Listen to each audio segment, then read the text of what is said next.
So what's up guys, nandito po tayo ngayon sa palayan. Grabe ang init. Ang kasama ko po ngayon ay ang aking itak. Nandito po. Ito na po yung kasama ko sa aming palayan. Grabe. Ang init talaga. Para akong nahihilo sa sobrang init. Pero okay lang.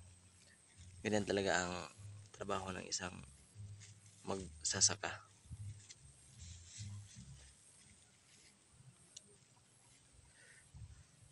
So ito po yung area namin.